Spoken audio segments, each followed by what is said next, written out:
ब्रह्मनाथ ओ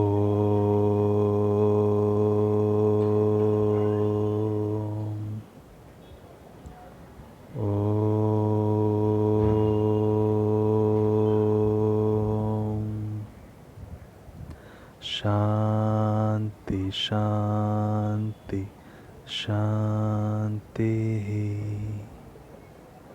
स्वस्थ।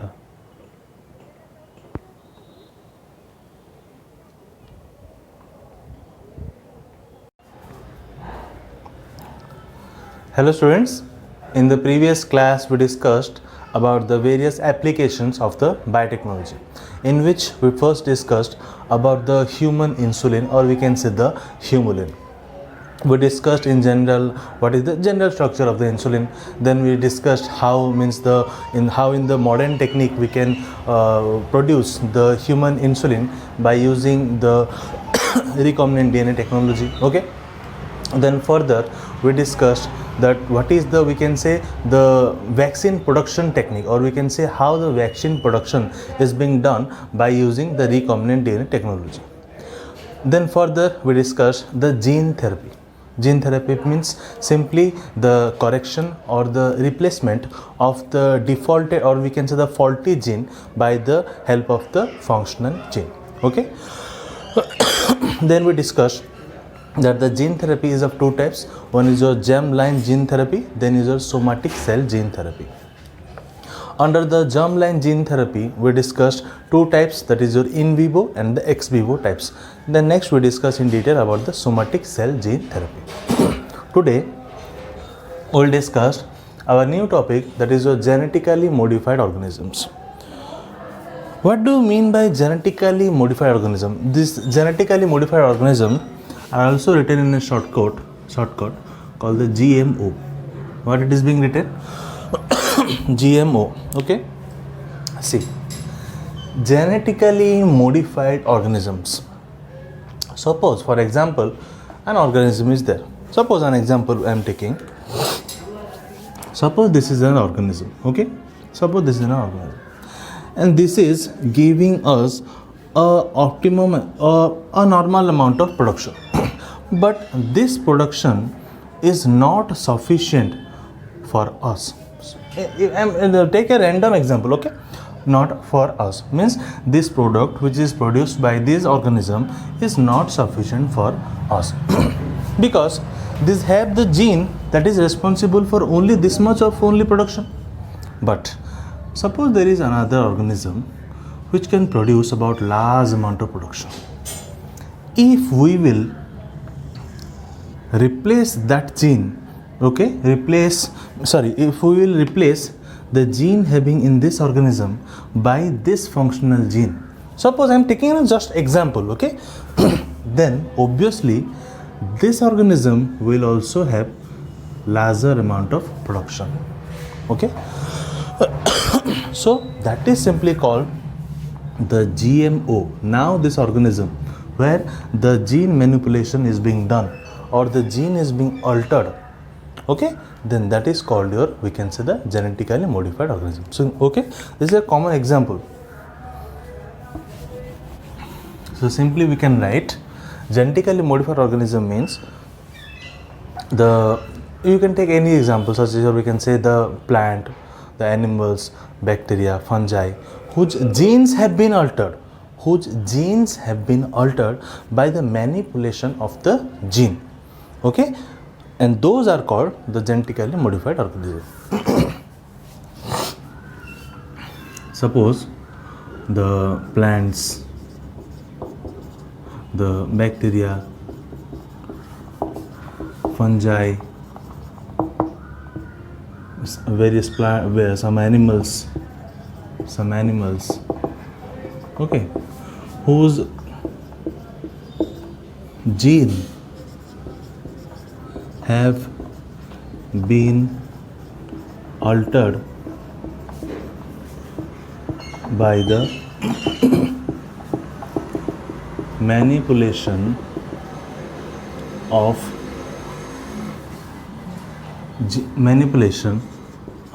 gene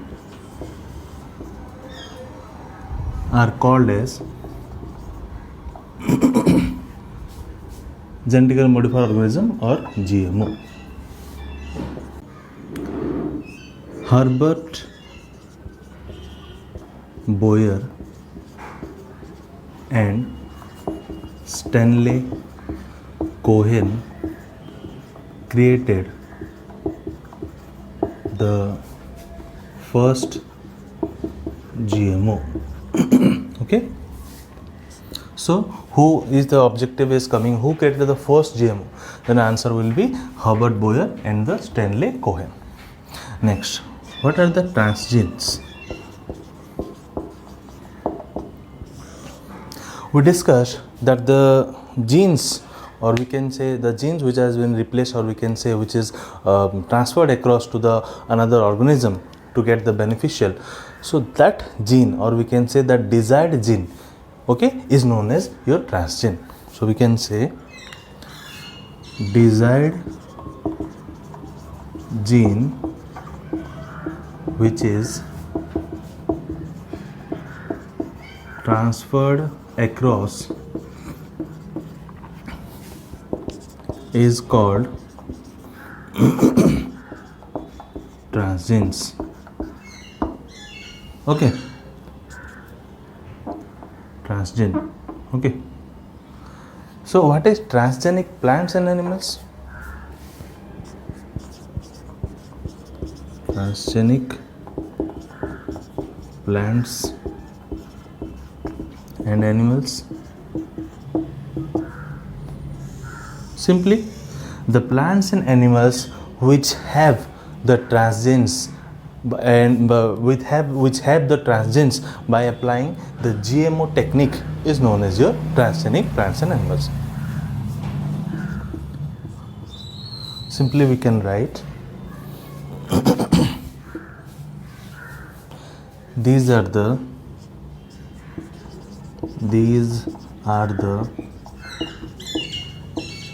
plants and animals which have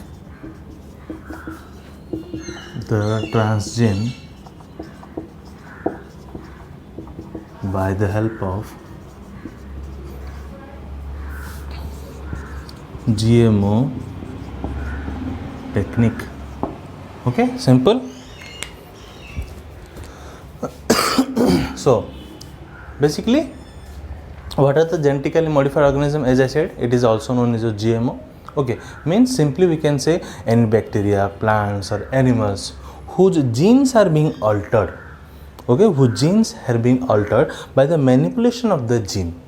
Okay, manipulation of the gene is simply known as your, we can say, the GMO, or we can say the genetically modified organism. Who first created the GMO? Herbert Boyer and Stanley Cohen, please write, in 1973. In 1973, okay, created the first GMO. Okay, then what is transgene? That gene, that we can say the desired gene which is transferred across to the organism is known as a transgene. And what is transgenic plant and animals? The plants and animals which have that transgene, by the help of the GMO technique is nothing but your transgenic plants and animals. Simple? Okay, note down.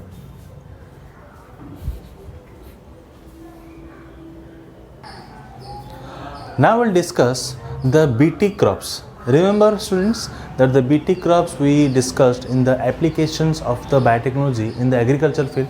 In that we discussed that by using the BT crops, which is obviously applying the biotechnology process, we can develop the insect resistance in the plants.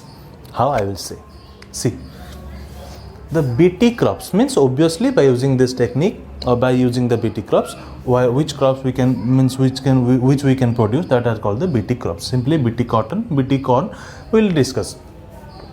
BT means it is a gram positive bacteria called the Bacillus thuringiensis. Okay, it is simply a gram positive bacteria. What it does?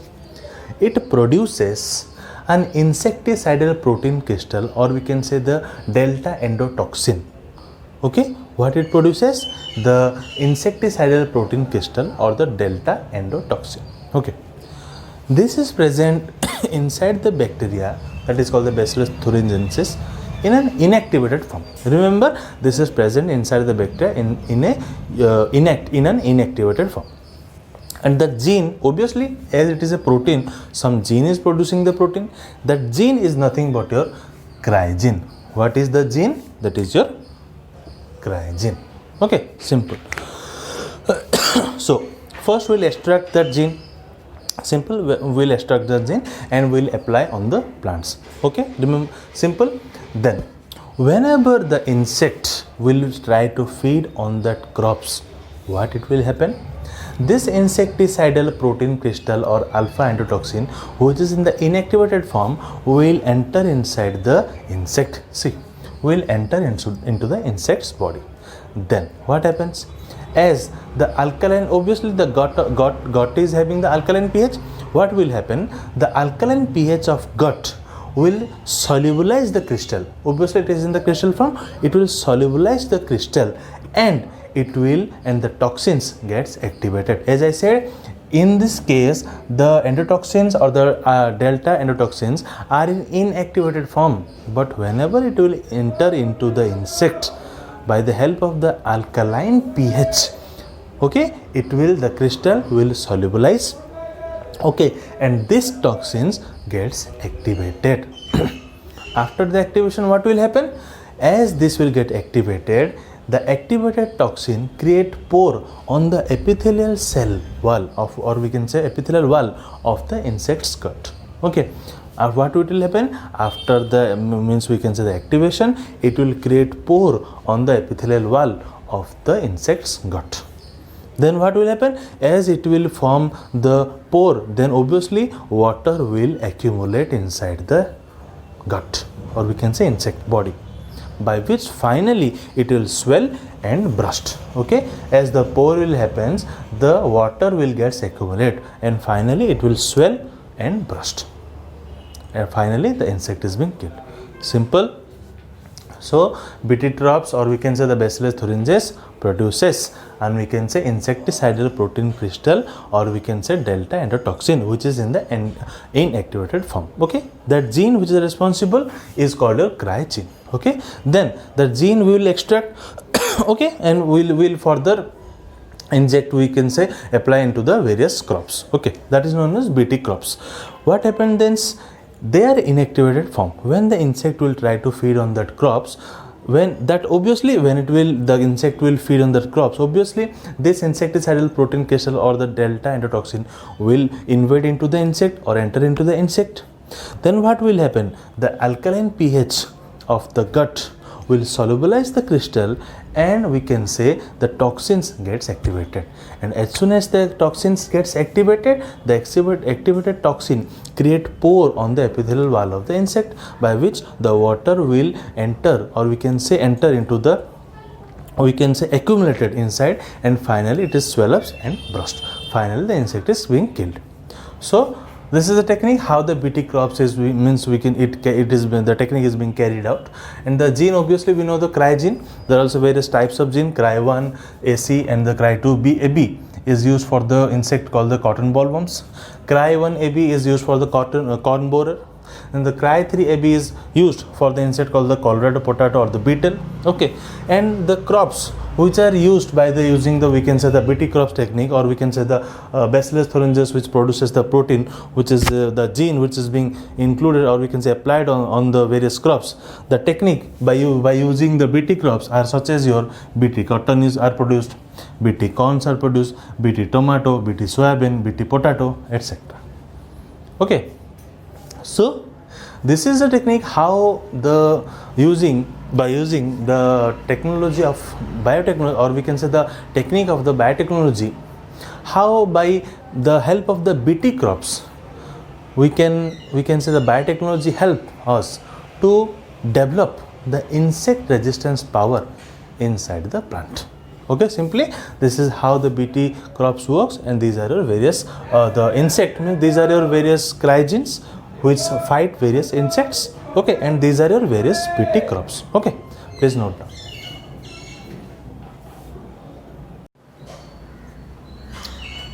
Students, now come to some more points of the BT crops. Okay, now we'll discuss some group of insects, okay, such as we can say the lepidopterans. It includes the bird worms, the army worms, okay. Next, the coleopterans having the beetles, and the dipterans having the flies and the mosquitoes. These are various groups of insects, okay. Next, the BT crops a ground reality. Means what? There is a company, or we can say the Monsanto of the USA, which produces the BT cotton seeds in the having the trade name called the Bollgard. Okay, you should remember these terms. Okay, then the plant genetic system produces the corn seeds. Obviously, the cryogens is present in both the case, that is your BT cotton seeds and also the corn seeds. Next, it is being marketed in having the trade name called the Starlink. What it is called? It is called the Starlink. But later it was being withdrawn from the market because it is not suitable for the human consumption. Simple. See, BT crops, there are various types of insects, group of insects, lepidopterans, which include the bird worms and the army worms. Next, the coleopterans having the beetles, and the dipterans having the flies and mosquitoes. Okay. Next, the Monsanto of the USA produces the BT cotton seeds having the trade name called the Bollgard. Then the plant genetic system produces the corn seeds and the boll seed, BT cotton seeds and the corn seeds. Both obviously have the cryogen. Obviously, as they are the BT crops, they have the cryogen. Next, it is being marketed in the trade name having the Starlink. But these products are being withdrawn from the market as these are not suitable for the human consumption. Simple. Next, come to your pest resistance plant. How it being work? Okay, now we are taking about the example of the nematode resistant plant. Suppose we are taking a nematode called the Melodogyne incognitia. This is a particular type of nematode that is called the Melodogyne incognitia. First of all, what we'll do? We'll extract the DNA, or we can say the nematode specific DNA. Obviously, this is the double-stranded DNA. Simple. This double-stranded DNA will divide into, we can say, extracted from into template and non-template strand. Obviously, this will divide into template strand, extracted into template strand, and the non-template strand. These template and non-template strand will introduce into the tobacco plant cell. Okay, by which the template strand will convert into sense RNA and the non-template strand will develop into the antisense RNA. As the sense and antisense RNA are complementary to each other, they will quickly produce the double-stranded RNA.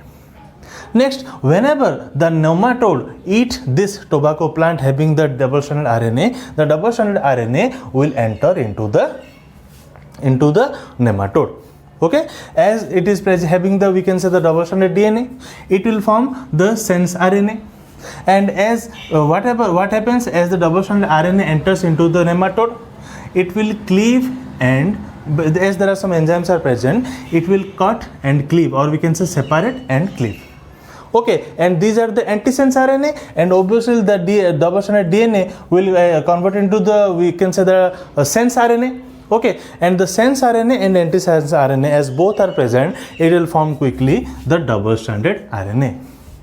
Okay, as the double-stranded RNA is produced, it will not express any gene expression, by which no protein will be produced and the plant is not affected by that nematode. Simple. As we know, for the formation of any gene, or means expression of the gene, in the case of the RNA, or we can say for the protein formation, single-stranded RNA is required. As it is double-stranded RNA, therefore no protein, we can say, for formation is done, or we can say no gene as a result, no gene expression is been seen. Okay. Next, as RNA interfere in this technique, that is called the RNA interference. As the gene expression is not being seen, that is called, why it is called a gene silencing. As the sense RNA is being produced, but due to presence of the antisense RNA, it forms the double-stranded RNA. It is also known as the technique called the antisense RNA technique. So this technique can also be known as your RNAi, or the RNA interference, gene silencing, or the antisense RNA. Okay, another time I am telling you this technique. Suppose we are taking the nematode resistance plant technique, or we can say the case of the nematode. We are taking a specific nematode called the Meladogyn incognitia, okay, from which we will extract the gene or DNA, we can say, which is the double-stranded DNA. Simple. It will separate it into template strand and the non-template strand, okay. Next, the template strand and the non-template strand will introduce into the tobacco plant cell. Simple. The template strand will form the sense RNA, whereas the non-template strand will form the antisense RNA. As the sense RNA and antisense RNA are present, they are complementary to each other, they will quickly form the double-stranded RNA. Whenever the nematode eat the tobacco plant having this double-stranded RNA, obviously it will enter into the nematode. As it feeds upon that plant, the double-stranded RNA will enter into the nematode. Simple.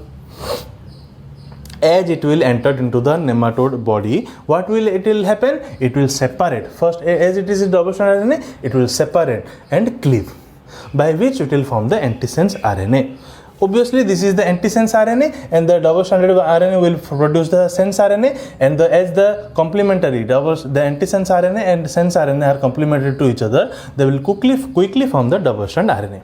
And as the double-strand RNA is formed, so no gene expression is being seen, and as a result, no protein is found, by which there is no effect on the plant.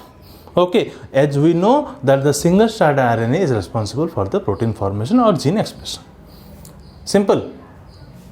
Now, lastly, come to your transgenic animals. As we know, the animals which have the altered gene or the gene has been manipulated by an extracted gene or the desired gene, that is known as a transgenic animal. The animals have their DNA manipulated to possess and express a foreign gene. Obviously, the gene of the animal or an organism is being modified to express a foreign gene. Okay, it is being inserted foreign gene is produced by using the RDT or the recombinant DNA technology. Obviously, the foreign gene which is being inserted into the animal, how it is being produced? It is being produced by the application of the recombinant technology or simply biotechnology. Okay, examples, so many transgenic animals can be produced: fish, amphibians, rats, rabbits, goats, sheep, cattle, etc. Okay, so this is all about, we read about the some more points of the BT crops, some companies, okay, which with the trade name which produces this called the Starling, but it was later removed or withdrawn from the market as it was unsuitable or not suitable for the human beings. Okay, next we discuss the nematode pest resistance plant case and also the transgenic animals. Okay, please note down.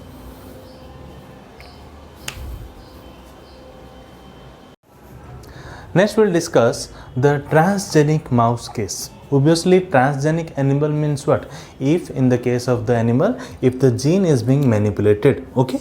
Next we will discuss the transgenic mouse. Means what? The transgenic mouse means we will use the transgenic mouse is generally used for the various, we can say, for the various research or various experiment, so that in the transgenic mouse we should produce a super mouse. Means it should not be having any type of defect. It should be healthy. It should be strong, or we can say it should be proper in a proper way, so that each and every experiment can be done on that mouse. So that is known as a super mouse, means having all the capability. Okay, having no simply defect. So the first transgenic mouse was developed by R.L. Brinster and the R. Palmiter in the year 1982. So how, now we'll study how the transgenic mouse or the super mouse is being produced. Simply from the rate, okay, the growth hormone which is obviously responsible for the growth, we will extract that, or we will isolate that. First, from the rate we will isolate the growth hormone. Okay, then this growth hormone gene will be transferred into the fertilized mouse egg by the help of the micro injection. As we know, directly if we will inject anything into the, or we can say anything into the fertilized egg, then that is called a micro injection. So simply using that technique, the growth hormone gene is being directly transferred As we discussed in the alternative method, how we can transfer the gene into the host without using any cloning vector, we discussed the gene gun and the microinjection needle. So exactly that way, the growth hormone gene will be injected into the fertilized mouse egg. Okay, and it will be done in vitro. Obviously, as it is done outside the body in the laboratory, that is why it is called the in vitro. Next, the mouse egg having this growth hormone gene is now transferred or implanted into the pseudo pregnant mouse. Pseudo pregnant mouse means what? The mouse is not pregnant in a normal way. It is being induced to be pregnant, or we can say when this gene having the this egg having this gene, particular growth hormone gene, is being inserted into the mouse, then we can say it is a pseudo pregnant female. Then then obviously it will give birth to the progeny having the super mouse. And now this super mouse is having all the capability, we can do the research on it. Okay. Next, what are the various applications of the, we can say, the transgenic animals? What are the various benefits that we can find from the various transgenic animals? First, that it helps in the normal physiological development. Means simply we can see, means if suppose if you are applying some insulin like growth factor, means suppose this growth factor means will lead to what? Then it will lead to what type of effect? Suppose this growth factor is being mutated, then what it will lead to? So it will help in the normal physiological development, or it helps in various research or study of the various physiological development. So common example we can say the insulin like growth factor. Okay, it is being introduced, okay, as a foreign gene into the organism, by which we can study about the growth, or we can say simply we can study the biological role of the factor in the body. Means whenever the gene, the foreign gene is being introduced, then what it will be have the various effect, or if it is being mutated, then what it will have the effect in the body, etc. Okay. Next, obviously the chemical safety testing. Various drugs are being used to check their efficiency. Means the drugs will be first, you know, you all know that before the drugs comes to the market, it is first being tested on the mouse. If it is successfully tested on the mouse, then only it comes onto the market. Means they try to give the doses, or they try to increase the doses. Means what is the optimum amount of doses that will be optimum, or we can say normal, which may not cause any harm. So that efficiency, the drug's efficiency should be tested. Obviously it is being tested on the various transgenic animals. Next, biological product such as your alpha-1 antitrypsin gene, which is basically used to treat the emphysema disease, which is we can say it is a respiratory disorder. The first transgenic animal, or we can say the first transgenic cow, is known as your Rosie. First transgenic cow. Remember, who is the first transgenic cow? Then the answer will be Rosie in the year 1997. Next, this transgenic cow, Rosie, produces the human protein enriched milk about having the 2.4 gram per liter, and that protein is nothing but your human alpha lactalbumin. Okay. The protein is known as your human alpha lactalbumin. Okay. Next is your vaccine safety. The various vaccines are also being used in the case of the transgenic mouse to test their efficiency. Means if this vaccine is properly used in the case of the human beings, it may cause any harm or it will not. So that testing or research is also done in the case of the various transgenic animals. Also, study of various diseases. The various diseases also, these are also basically studied by doing on the researches on the transgenic animals. Means suppose this is a disease, how it will affect to this transgenic animal. So on that way we can basically have a data, or we can say have a research on how it may affect on the various other organisms. Okay, so simply you remember one thing, that the transgenic animals are used basically for the research, and most one is your transgenic mouse. Okay, anything, you may take the cosmetic, you may take the any beauty equipment, or you may take any drugs, or you may take anything product that is first introduced, or we can say tested on the mouse. If it is successfully tested on the mouse, then only it goes to the market and we use them. And there are also various ethical issues also there, because we can say a huge number of mouse are being, we can say, goes to death by using these drugs, or we can say various chemicals.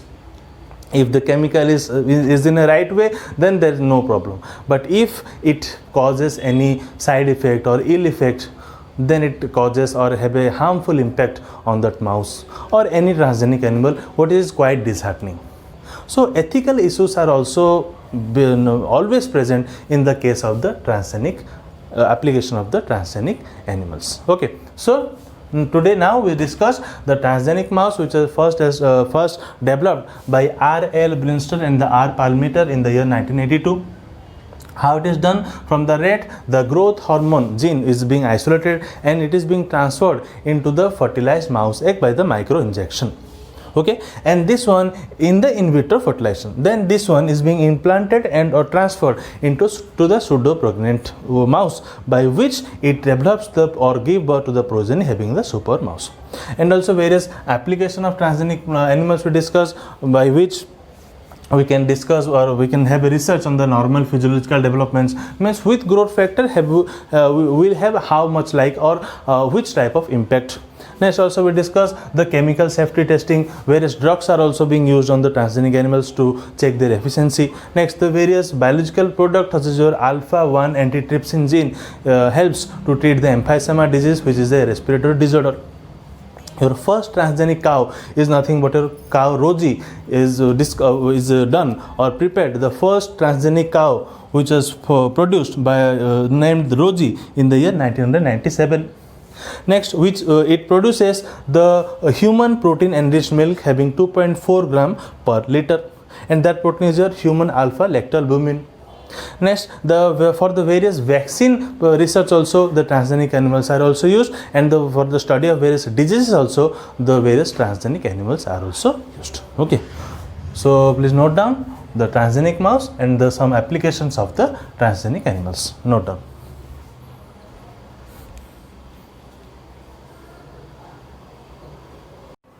So lastly, we'll discuss some more, we can say, the applications of the biotechnology. That is, first we'll discuss the farming.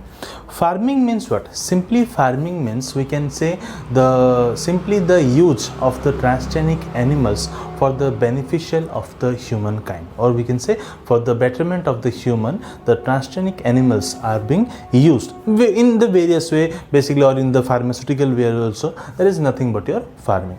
How it is being used? In the super mouse, it produces, and we can say, a tissue plasminogen activator, or we can simply say TPA, tissue plasminogen activator, which simply help in dissolving the blood clot. Means the persons which having the blood clotting disorder, they can take this activator, or we can say the tissue plasminogen activator or TPA, by which their blood clotting disorder can be resolved.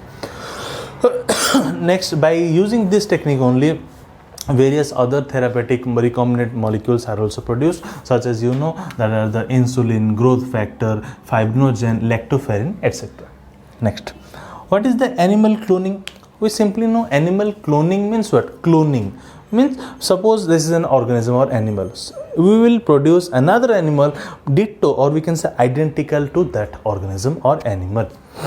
Okay, means as it is, suppose this is an organism or animal, means identically another organism or animal we will produce. That is not your animal, that is nothing but your animal cloning. Okay, next, in the animal cloning, basically the human growth hormone basically used in the case of the sheep for the better meat production. Okay, and in this the human gene for the blood clotting factor, that is your 9 blood clotting factor, and the alpha-1 antitrypsin, which is basically used for the treatment of the emphysema, which is a respiratory disorder.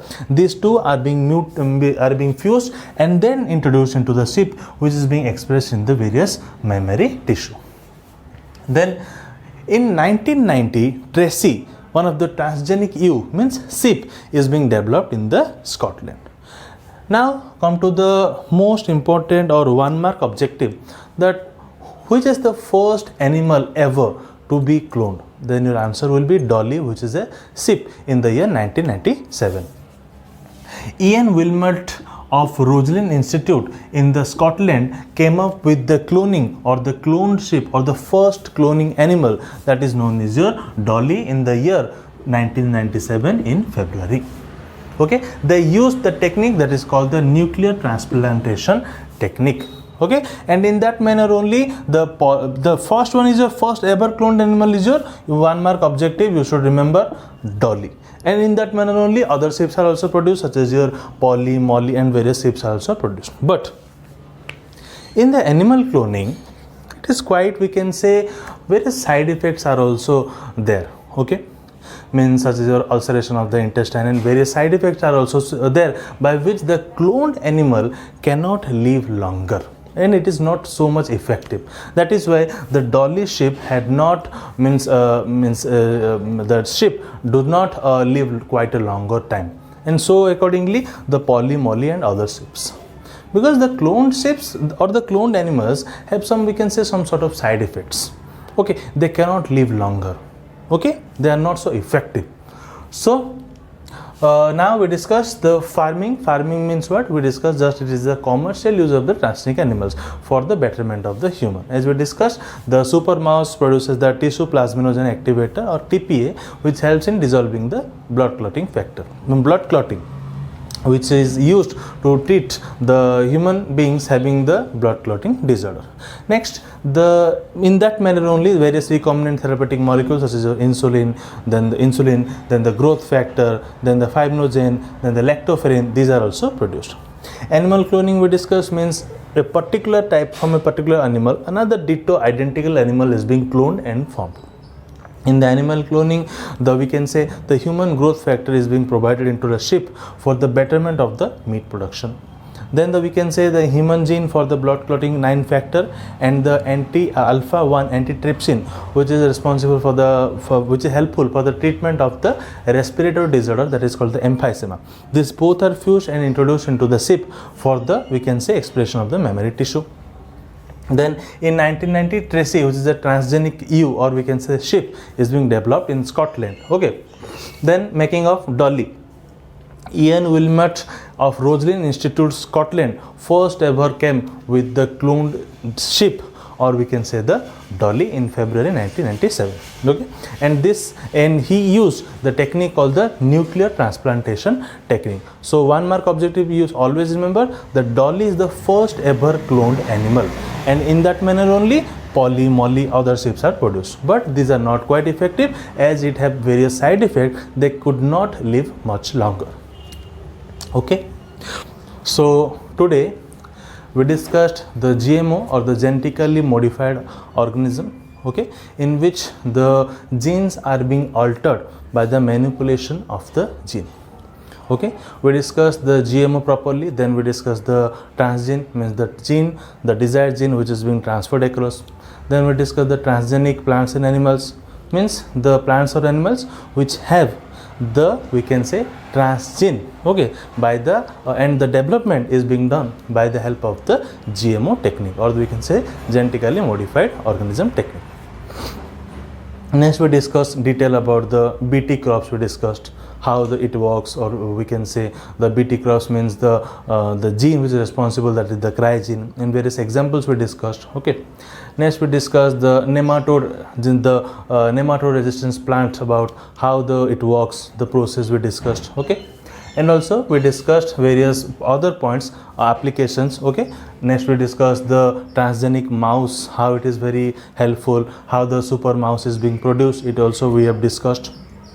Next we discussed various application of the transgenic animals we have discussed. Okay, how in the vaccine purpose or the chemical efficiency, drugs efficiency, to how to check or for research purpose also we discussed. Lastly we discussed the farming and the animal cloning, and most important that the first ever cloned animal is your Dolly. Okay, This one is your important one mark. Obviously, you should remember that the first ever cloned animal, answer is your dolly, in the year 1997 in the month February. Okay, month you should remember or not, it is not important. You should remember that the first, the cloned animal is dolly in the year 1997. Okay, so that's all for today. We will meet in our next class. Thank you.